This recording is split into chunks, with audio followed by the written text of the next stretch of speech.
Hi kids, it's time for our story again this week, and you remember, it's Easter time.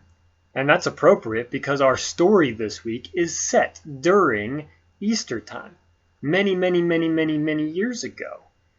Now, last week we talked about Joseph, and Joseph lived and he died. His family was with him in Egypt, and many years later, after their children's children all lived and died, they became a very large family in Egypt, the people of Israel. But later on, a new king came up, a new Pharaoh, but this Pharaoh didn't remember Joseph, and he didn't like God's people. So he made them his slaves, and he beat them and made them work hard. And God's people cried out to God. And like he always does, God heard them, and he wanted to rescue them. He remembered his promise to Abraham. He would look after his people. He would find a way to set his people free. One day, Moses was looking after sheep and something caught his eye. A bush was behaving very oddly. It was on fire, but its leaves weren't burning up. He took a closer look. "Moses!" He heard a deep voice boom. Moses leapt back. The bush was talking to him. "I have heard my people's cries," God said. "I have seen their tears. So I have come down to rescue them." God sent Moses to Pharaoh to say, "Let my people go." Moses was afraid, but God said, "I will be with you." So Moses went to Pharaoh, and he said, "Pharaoh, God says," and Pharaoh said, "Who? Who's God? I'd never heard of him. So I'm not going to do anything." Moses said, "Well, he says, let my people go." And Pharaoh said, "I don't want to. Why should I? I won't." And he didn't.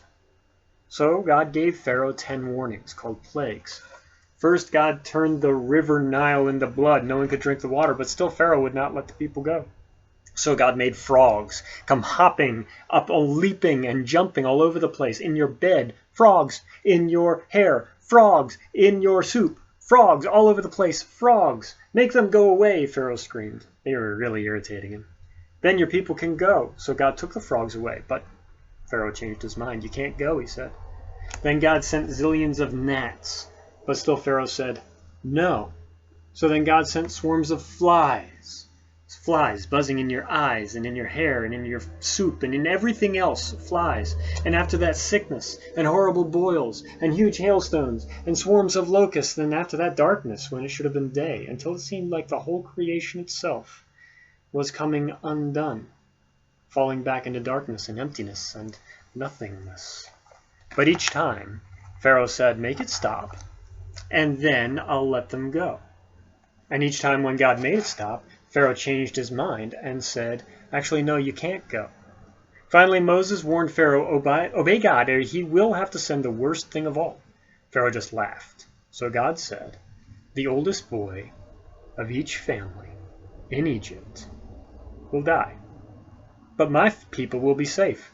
God told his people to take the best lamb, to kill it, and put some of its blood on the front doors.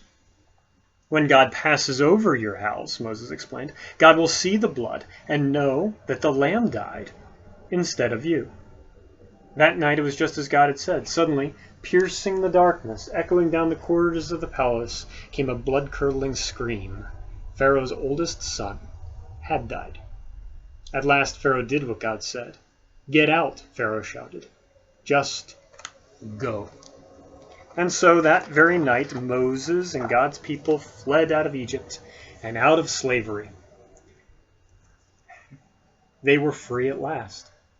God's people would always remember this great rescue and call it Passover.